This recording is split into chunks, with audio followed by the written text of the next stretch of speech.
Welcome to today's webinar titled, What Are You Talking About? My name's Julie and it's my pleasure to take you through today's topic.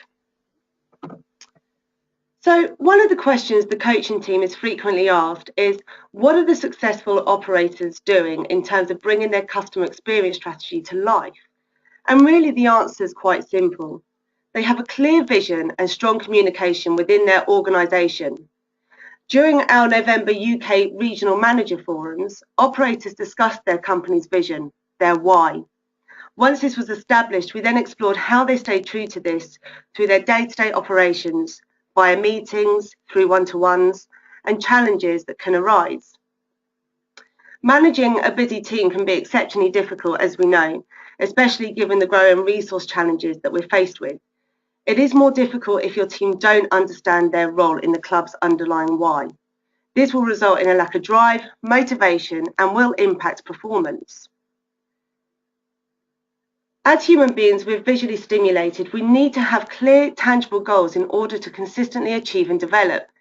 Abstract goals such as to be the best health and fitness provider or talk to more people without any metric to measure impact will fail to inspire and drive your team's action.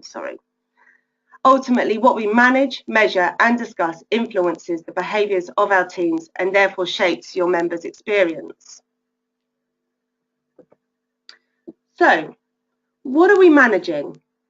As managers, we have a responsibility to provide clear guidance for our teams to perform. What does good look like for your club? Are we focused on the task or outcome? Your approach to this is vital as it will determine results. For example, you could tell a person to mop a floor and they will mop a floor. Alternatively, if you task them with ensuring the area is welcoming, the floor will be cleaned in a very different way. Likewise, for your fitness teams, they're responsible for all members committing to return at least once a week. They have to make sure they prioritise those that most likely need help with this and manage their time so they can assist with as many people as possible. If we tell them to log a set number of member interactions that secure a commitment to return, they may well do just that. However, there'll be little impact on the member themselves. However, if the message going to our team is, be the difference today, make everybody feel like somebody, then we're going to see a more motivated team and much more, far better results as a consequence. Although some may say it's only words, the terminology that we use will really influence the behaviour of others. In a blog written for the retention people earlier this year by David McLean, Group Health and Fitness Manager for Edinburgh Leisure, David offered advice on how he effectively communicated with his team. And his key point here was talk in your team's language. Figures and statistics will not get your gym team excited. It needs to be in context and relevant to those guys.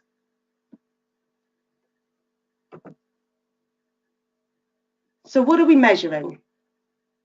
How do we know what matters to our members and what difference we're actually making as a result?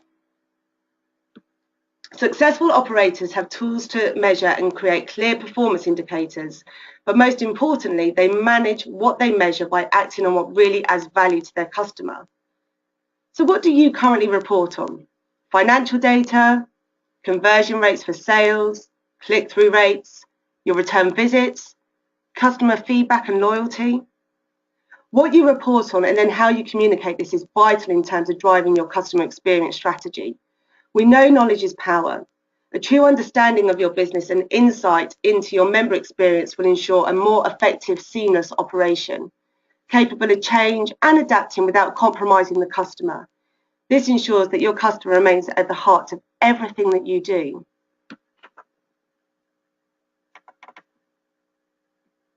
And here, communication is absolutely key. What does your internal communication infrastructure look like? Knowledge without action doesn't change anything. So how do we fill the knowledge gap? Do you have an effective internal communication structure within your organisation?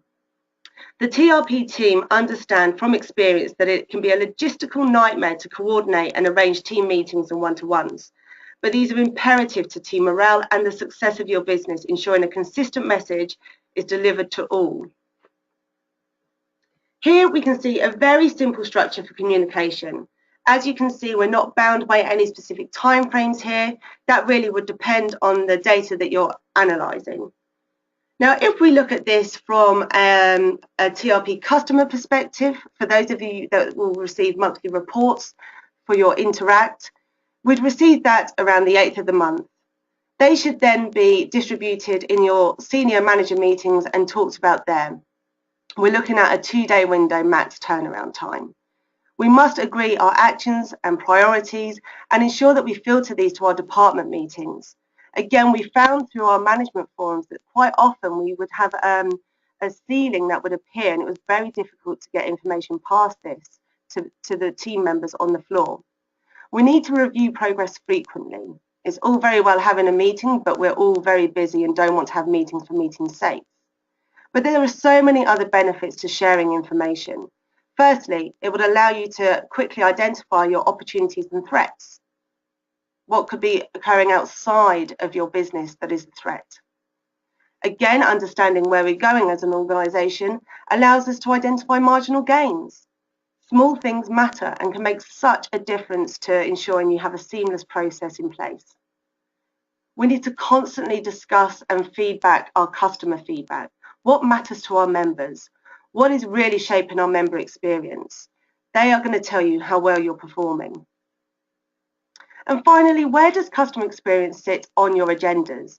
Is it a central theme in your maintenance meetings, cleaning meetings, gym, front of house, membership, and not just sat at a senior management level?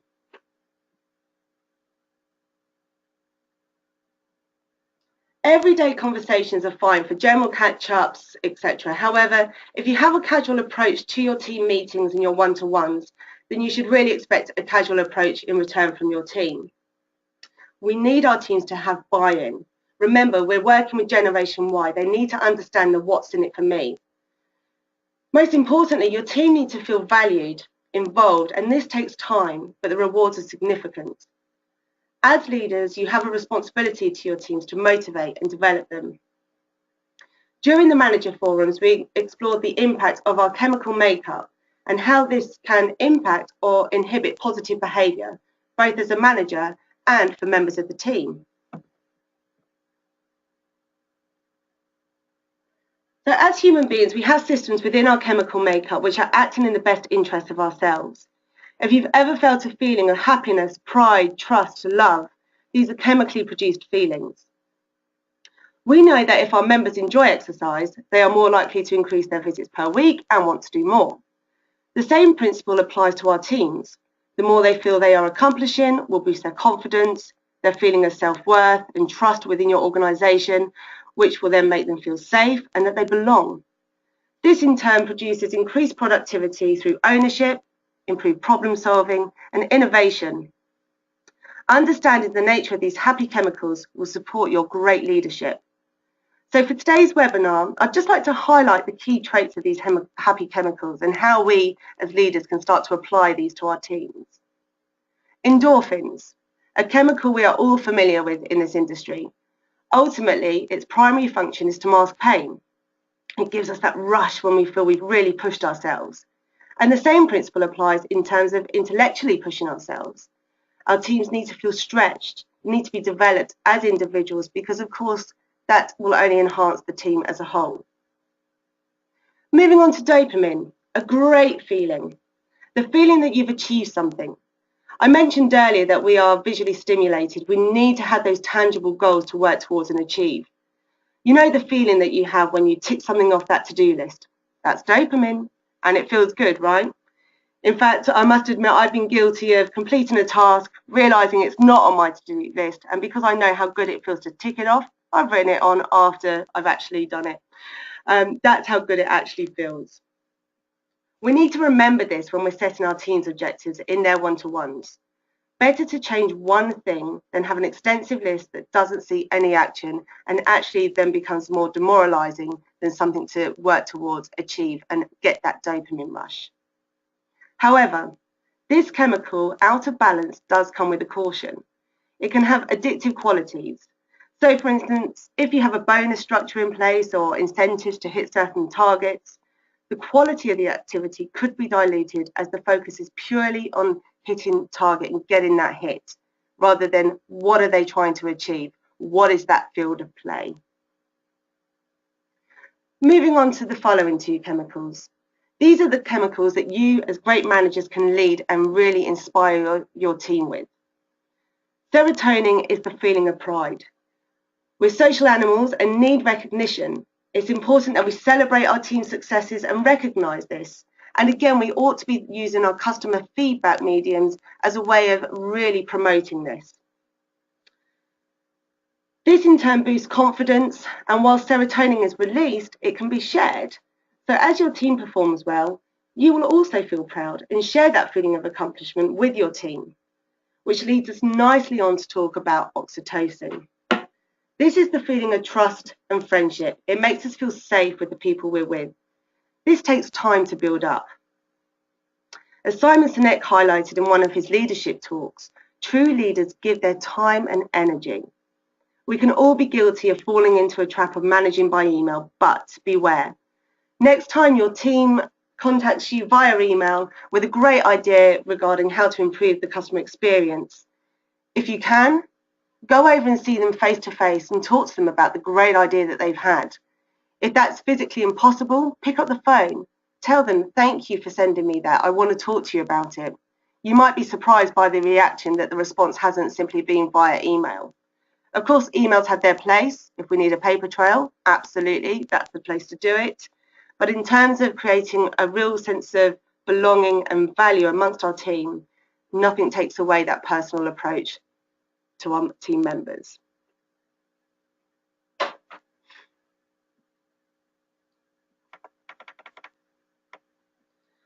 One of the really great things about oxytocin, the more it's released, the more it influences others, and this creates a real strong collaborative approach amongst our team. Finally, there is a chemical that I haven't mentioned, but it does rear its ugly head from time to time, and that is cortisol.